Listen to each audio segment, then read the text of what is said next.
Direct from rivals and Yahoo Sports, this is the BamaInsider.com podcast with your host, Kyle Anderson. Recruiting nuggets from Andrew Bone, the inside scoop from team writer Tony Sakalis, and information you crave on Alabama football. Welcome to the Bama Insider Podcast. Now, here he is, coming to you from Tuscaloosa, Alabama, the managing editor of BamaInsider.com, Kyle Henderson.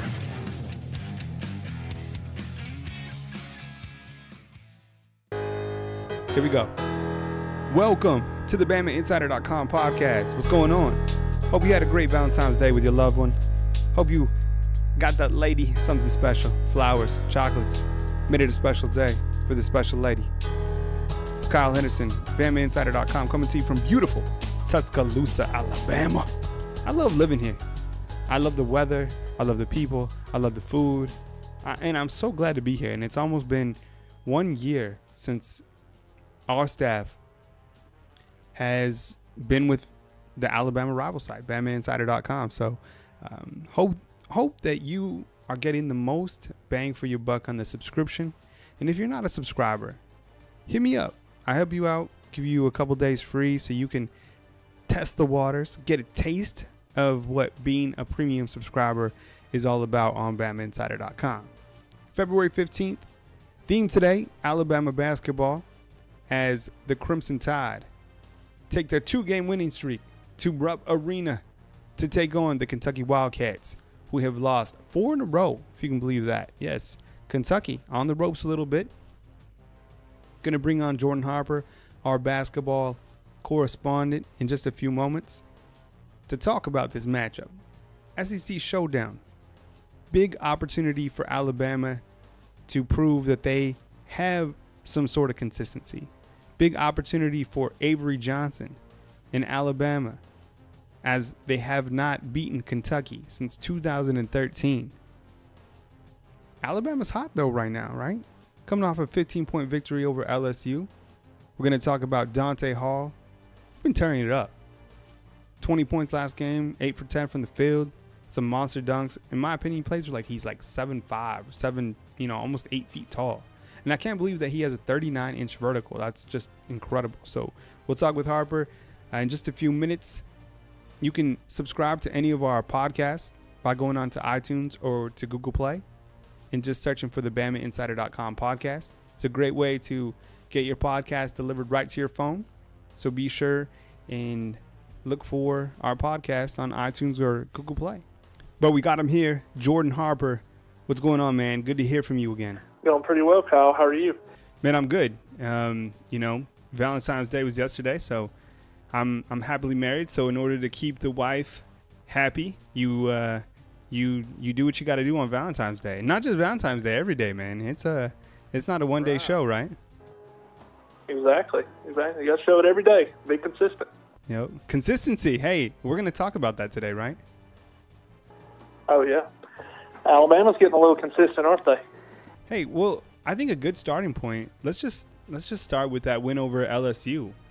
80-65, Alabama defeats LSU. I mean, they controlled that entire second half.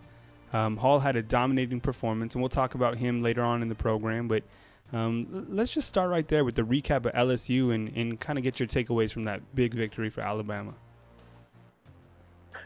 Yeah, it was just an overall convincing win throughout the game. And I know it got close after the second half. LSU made a little run.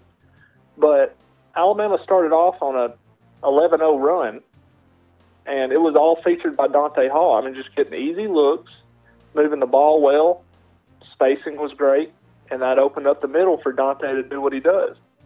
And when you shoot 55% overall for the game at home, more times than not, you're going to win. And especially for this Alabama team, if they shoot well at home, it's nearly game over because of the way they're playing defense. And if you can expect 9 to 10 threes a game from this team can beat anybody in the country. And that's what they did last night. They shot 10 of 21, which is an excellent ratio. And for this team, they're going to have, like I said on our last podcast, it all relies on ball movement. Colin Sexton has been getting getting in the act with assists. He's gotten 5 or more assists in the past 3 games. And so he's being the facilitator that he's been needing to be for this team to really take it to the next level. And I've said all year that he's been a lottery pick player. Now he's starting to develop into that lottery pick point guard that teams are really wanting to see him develop into be. And it's really benefited one person in particular, and like you said, Donta Hall, who finished with 20 points, 8 rebounds, I believe 2 steals, 2 blocks. I mean, he did it all. And he is really the key component for this team, because you can't rely on Daniel Giddens day in and day out, because he's out of the game within 2 minutes because of foul trouble. And that's been the consistent problem with him. But I believe that it has more so to do with him just being bigger than everybody else. The refs call a quick whistle on him, but also sometimes he is called out of position quite often.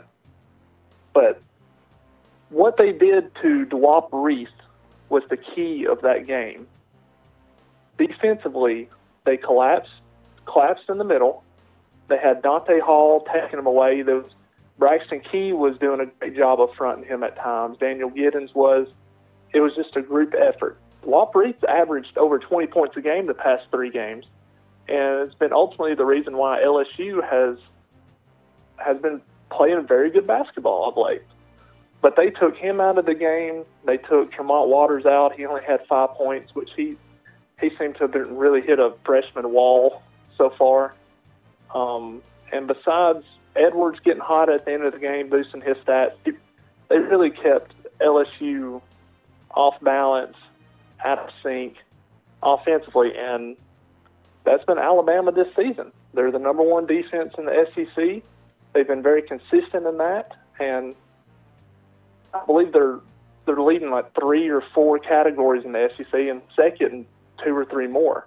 So they're far and away the best defensive team in the SEC, and if they can keep that consistency of being a top-level elite defense, this team's starting to come together chemistry-wise offensively, and they've been scoring 75, 80 points a game here recently, and that's what it's going to take to win not only in the SEC tournament but also in the NCAA if they get in.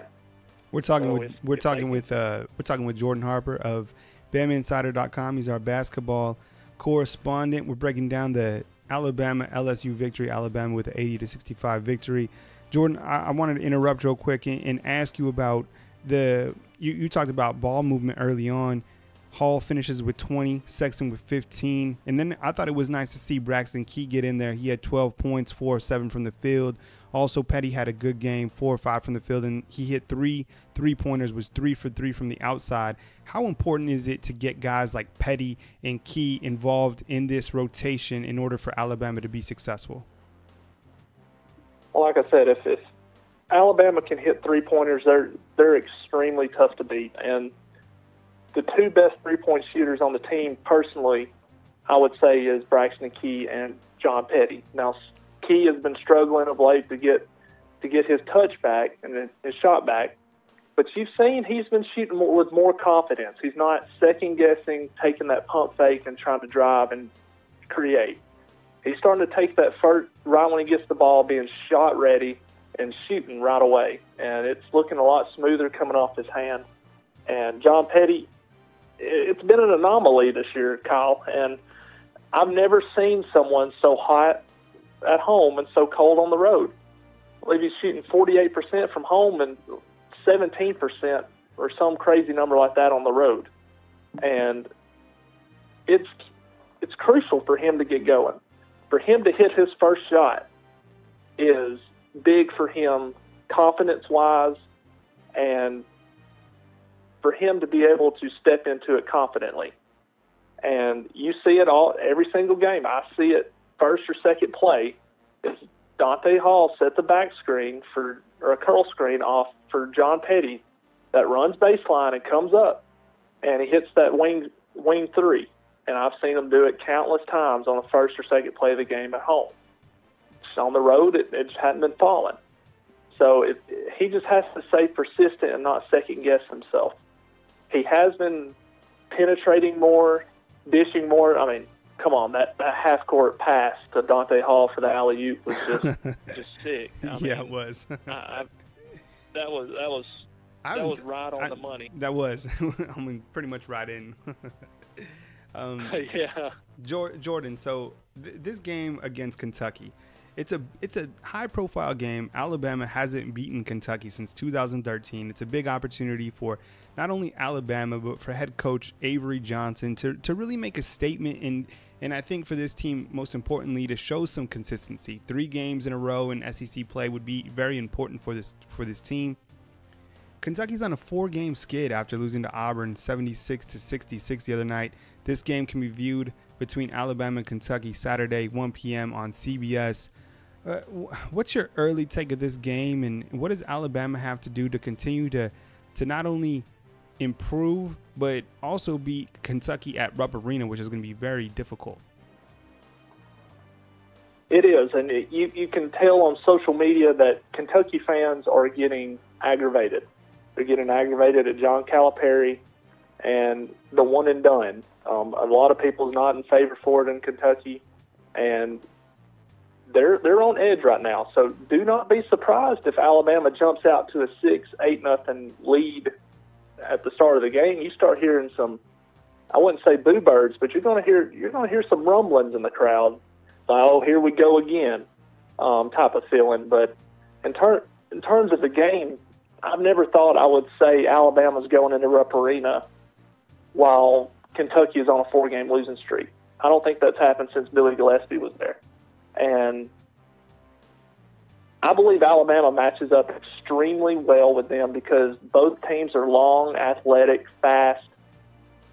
You got NBA caliber players all over the place. But one spot where I think Alabama has the edge, and I haven't made my prediction yet. I'll put that in my preview on the board on Friday. But I believe Alabama has the edge in the paint. And that's going to be huge because they got Nick Richards, who averages 3 points a game, and Kevin Knox, who's one of their bigger players, but he plays out on the wing. So inside, rebounding is going to be key, and Donta Hall and Daniel Giddens combining for, I would say, somewhere around 22 to 25 points would be crucial for Alabama to pull the victory out because they are long, they are tall, but they're not big. Donta Hall has to play big, Giddens has to play big, and if they do that and bully them around, Kentucky's not a very good outside shooting team. They're one of the worst in the SEC from outside. So if you can force them to shoot jump shots and keep Shai Gilgeous-Alexander out of the lane from driving, they're going to have a very good shot, and they can wear Kentucky down because Kentucky is not a very tough team. They're more of a finesse team. They like to get out and run. But Alabama can do that too and also bully you. So that's going to be a big key to win the game. But as any road team going into Kentucky, you have to shoot the three well. You have to make your free throws, and you just can't be afraid of the moment. It's going to be 23,000 fans is a lot. But the way that you beat that is you shut them up. You go on the road, play your game, and you force the fans to sit on their hands.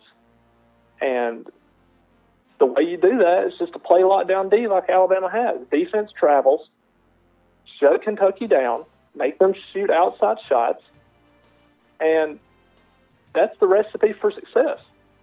And Alabama makes more shots from outside than Kentucky. I have a very good feeling about Alabama pulling a victory out of there on Saturday. You're listening to the BamaInsider.com podcast. My name is Kyle Henderson, along with Jordan Harper. He's our basketball correspondent. You can find his great work on the Talk of Champions message board. Be sure and get a subscription to BamaInsider.com. You can message me with any customer support issue questions to Kyle@BamaInsider.com. Talking Alabama basketball right now. Alabama takes on Kentucky on Saturday, 1 p.m. on CBS. Jordan, as you mentioned, you got to have big play inside going into this game against Kentucky. Donta Hall has really been fabulous the last two games. In fact, He has 37 points, 19 boards, 6'9", 224 pounds, playing like he's 7'5". Talk about the emergence of Donta Hall and how important he is and how important he's become to this basketball team. I saw the potential in Donta Hall 2 years ago when he stepped foot on campus. He was a 6'9", 185 pounds, soaking wet, wiry, long. I wouldn't even call him a big man. He was so skinny, but he could go up and get it. He wasn't necessarily tough around the rim, and all he would get was put-back dunks or layups. But I saw the potential in just how much energy he brought to the team, and even in his third year, he's still bringing that same amount of intensity. And I went to an A-Day game 2 years ago when Coach Johnson first got hired, and he spoke at the A-Day luncheon. And he couldn't mention the players' names at the time, but he mentioned there was a player that could touch the top of the backboard, like place a penny on the top of the backboard. And that intrigued my interest on who he was talking about. And after the second game, I believe I watched of him, I knew who he was talking about, because Donta can get up and throw it down with the best of them in the country. And I've had a little Twitter joke going on with Southeast Toots writer Blake Lovell, and I've been saying for 2 years to him that Donta Hall will be drafted. You may not know it now, but he will be. NBA scouts are looking for guys like Donta who are long, wiry, athletic, plays hard, plays good defense, and if he can improve his mid-range shot, he's going to be a first-round draft pick. And the big improvement of him, besides getting in the weight room and getting bigger, is his presence around the basket on offense.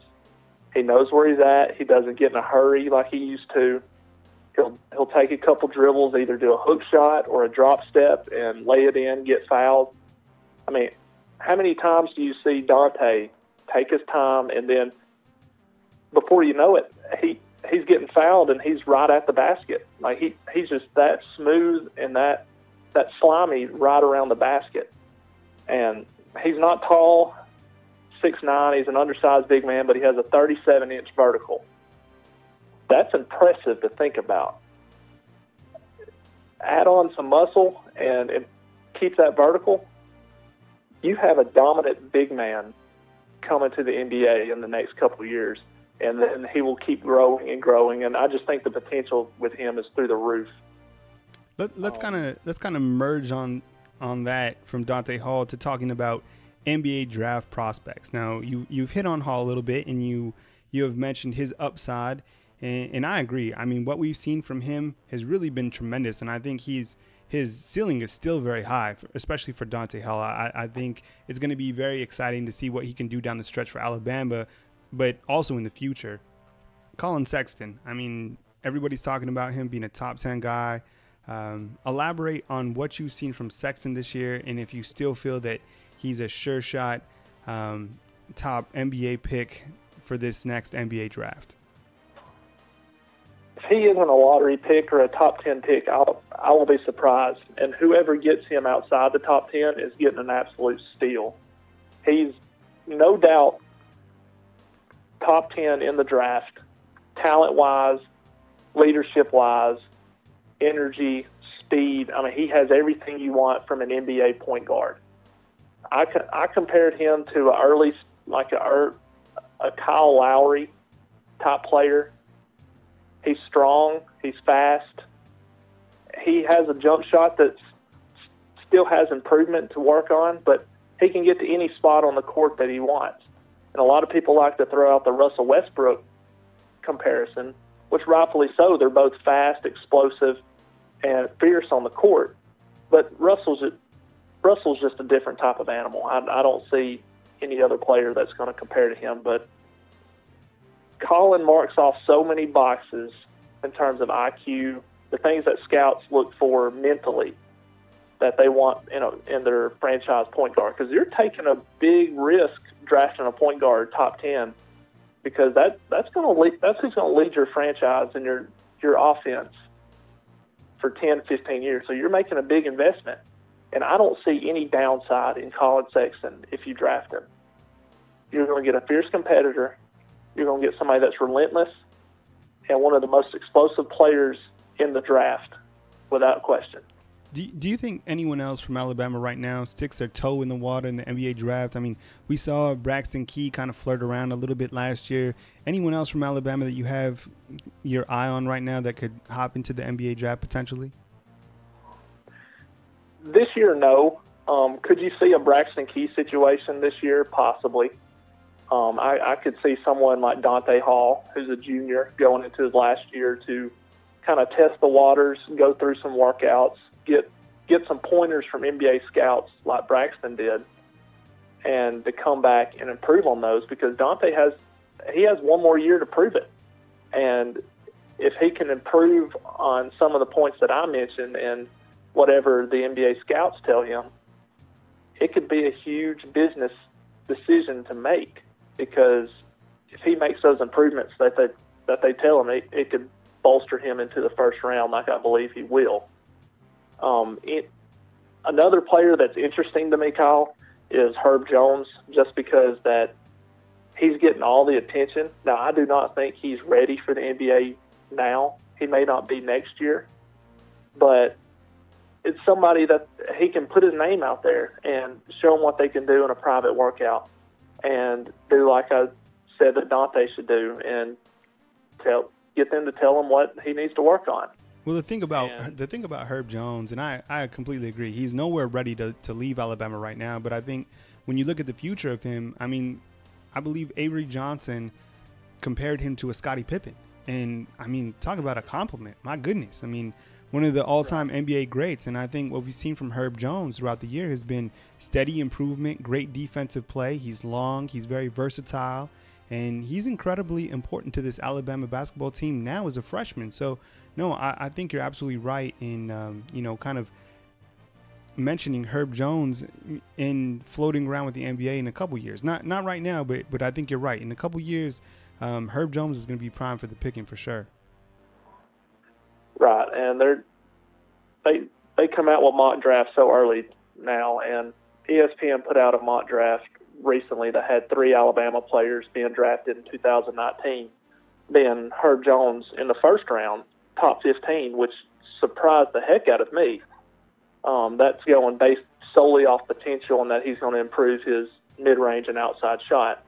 But they also had Donta Hall and John Petty going in the late second round, which I think Donta Hall will improve his stock enough to be early second, late first by next season. But John Petty's kind of in the same class as Herb Jones, to where he needs a couple years to season. He needs to improve on his ball handling, finishing at the rim, getting bigger. I mean, he's a 6'6" shooting guard that can either be hot as fire or cold as ice. He reminds me a lot of a J.R. Smith in the NBA. I mean, streaky shooter.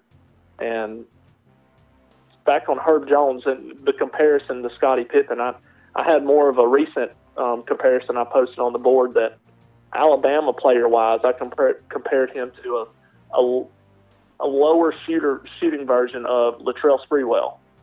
Just long, athletic, a defensive lockdown machine, and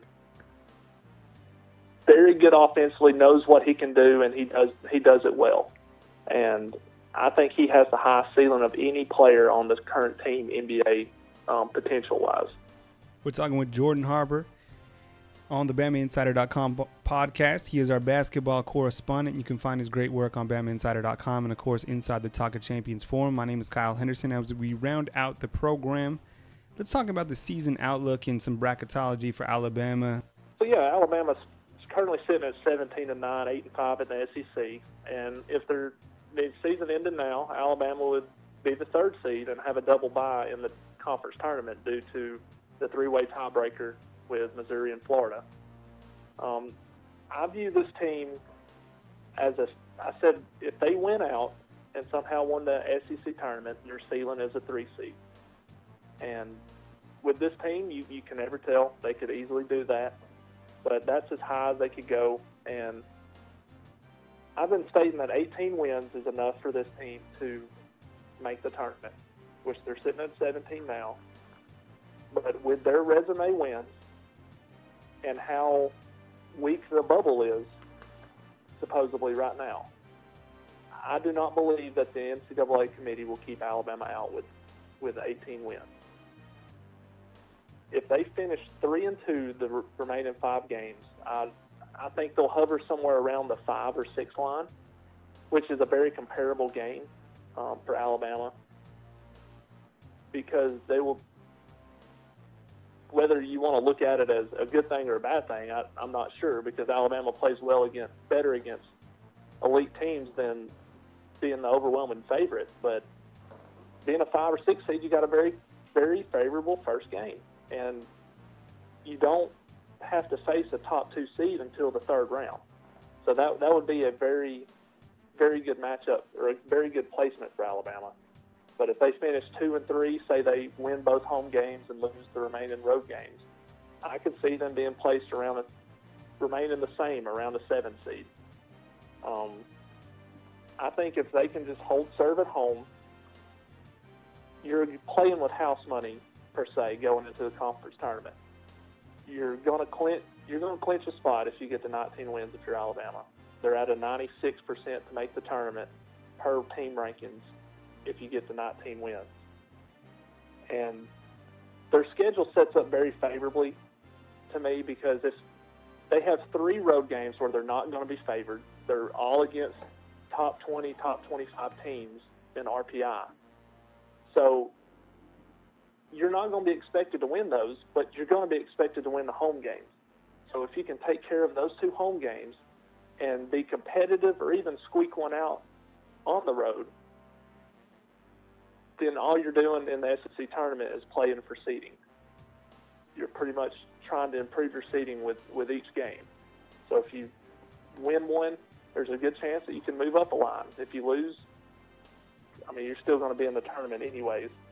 But I still believe 18 wins would be enough, even if they go 1-4 the next 5 games. They'd probably have to win a conference tournament game to really feel good about themselves. But if they only win one game the rest of the way, I could see them being a 9, borderline 10 seed. And I really don't see them getting any lower if they only win one game the rest of the way. But this team's going to be exciting, Kyle. If they can just get in the tournament and get to a back against the wall type of situation against opponents that you can't take lightly. I mean, there's no way you can in the NCAA tournament. And we've seen how this team can play when they're in that kind of situation. I'm really hoping that they make a run, get a high seed, and get a favorable road to the Elite Eight or to the Final Four, because this team's going to be so much fun to watch, winner-take-all type of game. Thanks for listening to the BamaInsider.com podcast with Jordan Harper and Kyle Henderson.